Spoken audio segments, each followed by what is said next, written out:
ಮೊದಲನೇದಾಗಿ ನಿಮ್ಮೆಲ್ಲರಿಗೂ ಬೆಳಗಾವಿನ ಚಳಿ ಅಧಿವೇಶನಕ್ಕೆ ಸ್ವಾಗತ ಕೋರ್ತಾ ಇದ್ದೀನಿ.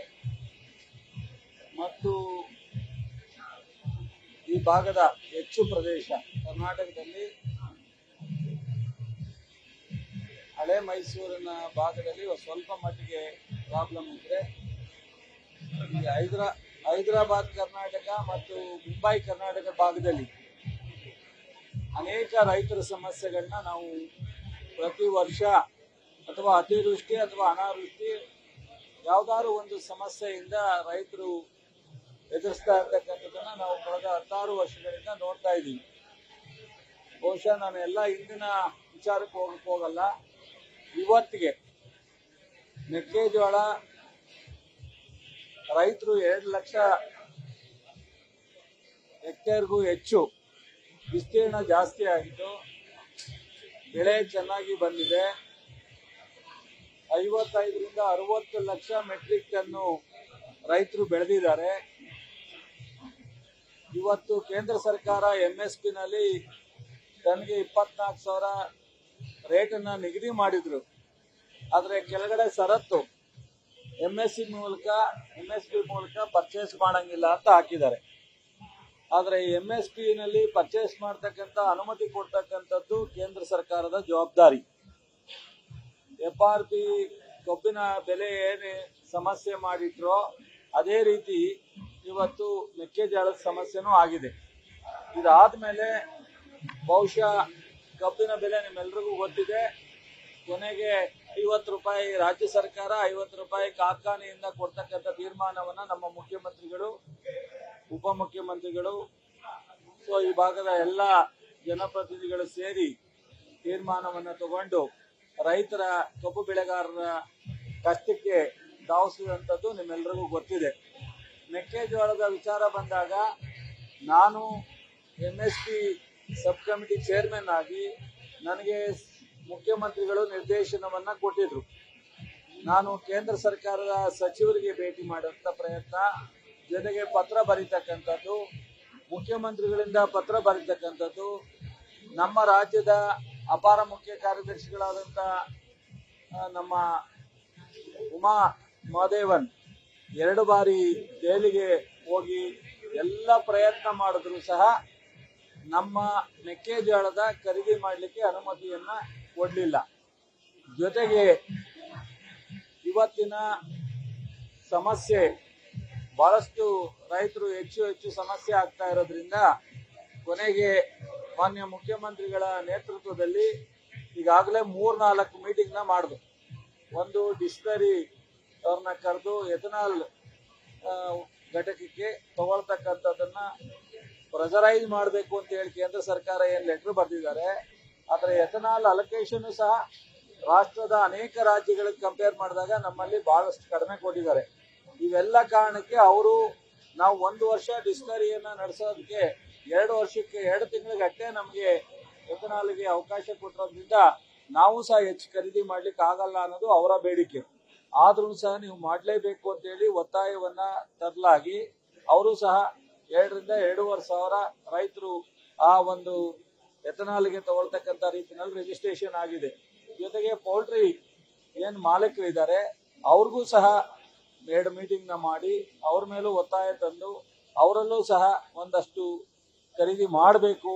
ಮತ್ತು ನಿಮ್ಗೆ ಎಲ್ಲ ಎಥನಾಲ್ ಖರೀದಿ ಮಾಡ್ತಕ್ಕಂಥದ್ದು ಇರ್ಬೋದು, ಮತ್ತು ನಮ್ಮ ಪೋಲ್ಟ್ರಿ ಅವರಿಗೆ ಖರೀದಿ ಮಾಡ್ತಕ್ಕಂಥ ಇರ್ಬೋದು, ಇದರಲ್ಲಿ ಬೀಳ್ತಕ್ಕಂಥ ಟ್ರಾನ್ಸ್ಪೋರ್ಟೇಷನ್, ಲೋಡಿಂಗು, ಅನ್ಲೋಡಿಂಗ್ ಸಂಪೂರ್ಣವಾಗಿ ಸರ್ಕಾರ ಭರಿಸ್ತಕ್ಕಂಥದಕ್ಕೆ ಮಾನ್ಯ ಮುಖ್ಯಮಂತ್ರಿಗಳು ಹಣಕಾಸಿನ ಸಹಾಯವನ್ನ ಕೊಡ್ಲಿಕ್ಕೆ ತೀರ್ಮಾನವನ್ನ ಕೊಟ್ರು. ಬಹುಶಃ ಇದರಿಂದ 240ರಿಂದ 270 ರೂಪಾಯಿ ಕ್ವಿಂಟಾಲ್ಗೆ ನಮಗೆ ಹೊರೆ ಬೀಳುತ್ತೆ. ಆದ್ರೂ ಸಹ ರೈತರಿಗೆ ಅನುಕೂಲ ಆಗೋ ದೃಷ್ಟಿಯಿಂದ ನೀವು 24 ರೂಪಾಯಿ MSP ಏನಿದೆ ಅದನ್ನ ಡೋರ್ ಡೆಲಿವರಿ ಮಾಡ್ತಕ್ಕಂಥದಕ್ಕೆ ನಮ್ಮ ಸರ್ಕಾರ 2-3 ಮೀಟಿಂಗ್ ಮಾಡಿ ತೀರ್ಮಾನವನ್ನ ತಗೊಂಡಿದೆ. ಇದೆಲ್ಲ ಆದ್ಮೇಲೆ ನಾವು ಒಂದು ಎಕರೆಗೆ 12 ಕ್ವಿಂಟಾಲು ಮತ್ತು ಒಬ್ಬ ರೈತರಿಗೆ 20 ಕ್ವಿಂಟಾಲು ಅದನ್ನ ಖರೀದಿ ಮಾಡಲಿಕ್ಕೆ ತೀರ್ಮಾನವನ್ನ ತಗೊಂಡಿದ್ದು. ಮೊನ್ನೆ ನಮ್ಮ ಮುಖ್ಯಮಂತ್ರಿಗಳನ್ನ ರೈತ ಸಂಘಟನೆಗಳು ಮತ್ತು ರೈತರ ಮುಖಂಡರುಗಳು ಭೇಟಿ ಮಾಡಿ, ಸೊ ನೀವು 50 ಕ್ವಿಂಟಾಲ್ಗೆ ಇದನ್ನ ಎಕ್ಸ್ಟೆಂಡ್ ಮಾಡಿದ್ರೆ ನಮ್ಮ ಪ್ರತಿಭಟನೆಯನ್ನ ಬಿಡ್ತೀವಿ, 20 ಕ್ವಿಂಟಾಲು ಬಹಳ ಕಡಿಮೆ ಆಗುತ್ತೆ ಅನ್ನೋ ಒತ್ತಾಯವನ್ನ ನಿನ್ನೆ ಬೆಳಗಾವಿ ಬರೋದ್ ಮುಂಚಿತವಾಗಿ ರೈತರಿಗೆ ಎಲ್ಲರೂ ಮುಖ್ಯಮಂತ್ರಿಗಳಿಗೆ ಬೇಡಿಕೆಯನ್ನ ಸಲ್ಲಿಸಿದ್ರು. ನಿನ್ನೆ ಬೆಳಗ್ಗೆ ಮುಖ್ಯಮಂತ್ರಿಗಳು ಸಹ ನನಗೂ ಮತ್ತು ನಮ್ಮ ಚೀಫ್ ಸೆಕ್ರೆಟರಿ ಮತ್ತು ಉಮಾ ಮಹದೇವನಿಗೂ ಮಾತನಾಡಿ, ಆಯ್ತು ಏನೇ ಸರ್ಕಾರಕ್ಕೆ ಆರ್ಥಿಕವಾಗಿ ಒಂದಷ್ಟು ಕಷ್ಟ ಅಥವಾ ಹೆಚ್ಚು ಬರ್ಡನ್ ಆದ್ರೂ ರೈತರ ದೃಷ್ಟಿಯಿಂದ ನಾವು ಮಾಡಲೇಬೇಕಾಗತ್ತೆ, ಮಾಡಿ ಅನ್ನೋ ಒಂದು ಆದೇಶವನ್ನ ಕೊಟ್ರು. ಅದಾದ ಮೇಲೆ ನಿನ್ನೆ ಒಂದು ಆದೇಶವನ್ನ ಹೊರಡಿಸಿ, ಸೊ 1 ಎಕರೆಗೆ 12 ಕ್ವಿಂಟಾಲ್ ಆದ್ರೆ ಗರಿಷ್ಠ 50 ಕ್ವಿಂಟಾಲ್ ಒಬ್ಬ ರೈತ ಅಂದ್ರೆ ಆಲ್ಮೋಸ್ಟ್ 5 ಎಕರೆನಲ್ಲಿ ಬೆಳೀತಕ್ಕಂಥದ್ದನ್ನ ತಗೊಳ್ತಕ್ಕಂಥದ್ದು. Maximum 50 quintal, so minimum 12 quintal. So ಇದನ್ನ ಖರೀದಿ ಮಾಡ್ಲಿಕ್ಕೆ ನಿನ್ನೆ ಆದೇಶವನ್ನ ಹೊರಡಿಸಿದೀವಿ. ಬಹುಶಃ ಏನು ಬಿಜೆಪಿಯ ನಮ್ಮ ಅಶೋಕ್ ಸಾಮ್ರಾಟ್ ಅವರು ಚಾಣಕ್ಯ ಆಸ್ಥಾನದಲ್ಲಿ ಅಶೋಕ್ ಸಾಮ್ರಾಟ್ ಬಹಳ ಪ್ರಖ್ಯಾತಿಯನ್ನ ಈ ಹಿಂದೂ ದೇಶದಲ್ಲಿ ಹೊಂದಿದವರು.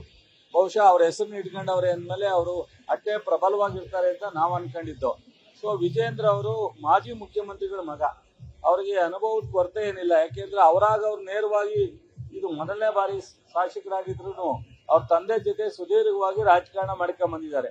ಇವತ್ತು ಪ್ರಾರಂಭದಿಂದ ಇಲ್ಲಿವರೆಗೆ 2 ವರ್ಷದಲ್ಲಿ ಬರಗಾಲದಲ್ಲಿ ರೈತರ ಪರ ಬರಲಿಲ್ಲ, ಮತ್ತು ಏನ್ ಹಿಂದಿನ ದಿನ ರೈತರ ಪರವಾಗಿ ಕರ್ನಾಟಕ ರಾಜ್ಯಕ್ಕೆ ಹಣಕಾಸಿನ ಸಹಾಯ ಮಾಡ್ತೀನಿ ಅಂತ ಹೇಳಿದಂತ ಮಾದಾಯಿ ವಿಚಾರ ಇರ್ಬೋದು, ಆಮೇಲೆ ಆರ್ಥಿಕ ಸಮತೋಲನ ಮಾಡ್ಲಿಕ್ಕೆ 5,000 ಕೋಟಿ ಇರ್ಬೋದು, ಬೆಂಗಳೂರು ಅಭಿವೃದ್ಧಿ ಇರ್ಬೋದು, ಕೊಡ್ಲಿಲ್ಲ. ಅದಾದ್ಮೇಲೆ ಅತಿವೃಷ್ಟಿ ಅನಾವೃಷ್ಟಿಗೆ ಸಹಾಯಕ್ಕೆ ಬರಲಿಲ್ಲ, ಕಬ್ಬನ್ ಬೆಲೆಗೆ ಬರಲಿಲ್ಲ, ಇವತ್ತು ಮೆಕ್ಕೆಜೋಳಕ್ಕೂ ಬರಲಿಲ್ಲ. ಇವೆಲ್ಲವೂ ಸಹ ಕೇಂದ್ರ ಸರ್ಕಾರ ಮಾಡ್ಬೇಕಾಗಿರ್ತಕ್ಕಂಥವು. ಇಷ್ಟನ್ನು ಅವರು ನಿರಾಕರಿಸಿದ ಮೇಲೆ ಬಹುಶಃ ಅವರು ಇಲ್ಲೆಲ್ಲ ಪ್ರತಿಭಟನೆ ಮಾಡ್ತಕ್ಕಂಥದ್ದು, ಅಸೆಂಬ್ಲಿಲೆಲ್ಲ ಕೇಳ್ತಕ್ಕಂಥದ್ದು. ಅಶೋಕ್ ಮತ್ತು ವಿಜೇಂದ್ರ ಅವರ ನೇತೃತ್ವದಲ್ಲಿ ಪಾರ್ಲಿಮೆಂಟ್ ಮುಂದೆ ರೈತರನ್ನ ಕರ್ಕೊಂಡೋಗಿ ಪ್ರತಿಭಟನೆ ಮಾಡಬೇಕಾಗಿತ್ತು. ಅವರು ಪಾರ್ಲಿಮೆಂಟ್ ಮುಂದೆ, ಪ್ರಧಾನಿಯವರ ಮುಂದೆ, ಅಥವಾ ಅಲ್ಲಿಯ ಆರ್ಥಿಕ ಸಚಿವರ ಮುಂದೆ, ಅಲ್ಲಿಯ ಏನು ಜೋಶಿಯವರು ಮತ್ತು ಕೇಂದ್ರದ ಸಚಿವರಿದ್ದಾರೆ ಕುಮಾರಸ್ವಾಮಿ ಅವರು, ಅವರನ್ನು ಸಹಾಯ ತಗೊಂಡು ಇವರಿಬ್ರು ಅಲ್ಲಿ ಹೋಗಿ ರೈತರ ಪರವಾಗಿ ನಾವು ಇಷ್ಟೆಲ್ಲ ಹಿಂದೆ 28ಕ್ಕೆ 27 ಸೀಟನ್ನ ಪಾರ್ಲಿಮೆಂಟ್ ಕಳಿಸಿದೀವಿ, ಈ ಬಾರಿ 28ಕ್ಕೆ 19 ಸೀಟನ್ನ ರಾಜ್ಯ ಜನ ಗಳಿಸಿದ್ದಾರೆ. ರಾಜ್ಯ ಸರ್ಕಾರ ನಿರಂತರವಾಗಿ ನೀವು ಕೊಡದೇ ಇದ್ರು ಒಂದಲ್ಲ ಒಂದ್ ರೀತಿ ರೈತರ ಪರವಾಗಿ ನಿಂತಿದೆ. ಆದ್ರೆ ನಾವು ತಲೆ ಬಗ್ಗಿಸ್ಬೇಕಾಗುತ್ತೆ, ನಮ್ಮ ಗೌರವ ರೈತರ ಮುಂದೆ ನಾವು ಹೋಗ್ಲಿಕ್ಕೆ ಆಗ್ತಾ ಇಲ್ಲ ಅನ್ನೋ ಒಂದು ಬೇಡಿಕೆಯನ್ನ ಇಟ್ಕೊಂಡು ಅವರೆಲ್ಲರೂ ಸಹ ಅಲ್ಲಿ ಹೋಗಿ ಮಾಡಬೇಕಾಗಿತ್ತು. ಅದನ್ನ ಬಿಟ್ಟು ರೈತನ ತಪ್ಪು ದಾರಿಗೆ ಎಳಿತಾ ಇದ್ದಾರೆ. ಸೊ ರಾಜ್ಯ ಸರ್ಕಾರ ಅನ್ನೋ ಒಂದು ವಿಚಾರವನ್ನ ಇಡ್ತಾ ಇದ್ರಿಂದ ಬಹುಶಃ ಇವ್ರಿಗೆ ಏನಾದ್ರೂ ರೈತರ ಬಗ್ಗೆ ಕಾಳಜಿ ಇದ್ರೆ, ರೈತರ ಕರ್ನಾಟಕದ ಬಗ್ಗೆ ಕಾಳಜಿ ಇದ್ರೆ, ಇಲ್ಲಿವರೆಗೆ ರಾಜ್ಯದ ಅನುಭವ ಇರ್ತಕ್ಕಂಥವ್ರು ಬಹುಶಃ ಇದನ್ನ ಅವ್ರ ಮುಂದೆ ಬೇಡಿಕೆಯನ್ನ ಇಡಬೇಕು ಅಂತ ಹೇಳಿ ಒತ್ತಾಯ ಮಾಡ್ತೀನಿ. ಜೊತೆಗೆ ನಮ್ಮ ಯಡಿಯೂರಪ್ಪನವರು ತುಂಬಾ ಅನುಭವಸ್ಥರು, ರೈತರ ಬಗ್ಗೆ ಕಾಳಜಿ ಇರ್ತಕ್ಕಂಥವ್ರು. ಬಹುಶಃ ಯಾಕೆ ಮೌನ ತಾಳಿದರೆ ನನಗೆ ಗೊತ್ತಾಗ್ತಾ ಇಲ್ಲ. ಮಗ ಅಥವಾ ಅಶೋಕ್ ಅಥವಾ ಅವರೇ ನೇರವಾಗಿ ಮಾತಾಡ್ಲಿಕ್ಕೆ ಅವಕಾಶ ಇದೆ. ಸೊ ಯಡಿಯೂರಪ್ಪನವರು ಯಾಕೆ ಮೌನ ಆಗಿದ್ದಾರೆ ಅನ್ನೋದನ್ನ ನನಗೆ ಪ್ರಶ್ನೆ ಆಗಿದೆ. ಇದೆಲ್ಲವನ್ನು ಸಹ ಬಹುಶಃ ಇವತ್ತಾದ್ರೂ ಅವರು ಅಸೆಂಬ್ಲಿ ಡಿಕ್ಲೇರ್ ಮಾಡಿ ಇವತ್ತು ನಾಳೆ. ಸೊ ನಾವು ಕೇಂದ್ರ ಸರ್ಕಾರದ ಮುಂದೆ ನಮ್ಮ ಬೇಡಿಕೆಯನ್ನ ಒತ್ತಾಯವನ್ನ ಮಾಡ್ತೀವಿ ಅನ್ನೋದನ್ನ ಇವತ್ತಾರು ಹೇಳಿ, ನಾವು ಇಷ್ಟೆಲ್ಲ ಸೊ ನಮ್ಮ ಮುಖ್ಯಮಂತ್ರಿಗಳ ನೇತೃತ್ವದಲ್ಲಿ ನಮ್ಮ ರಾಜ್ಯದಲ್ಲಿ ರೈತರ ಪರವಾಗಿ ಇದೀವಿ ಅನ್ನೋದನ್ನ ಈ ಭಾಗದ ರೈತರಿಗೆ ತಮ್ಮ ಮೂಲಕ ತಿಳಿಸ್ಲಿಕ್ಕೆ ಇಷ್ಟಪಡ್ತೀನಿ. Thank you sir.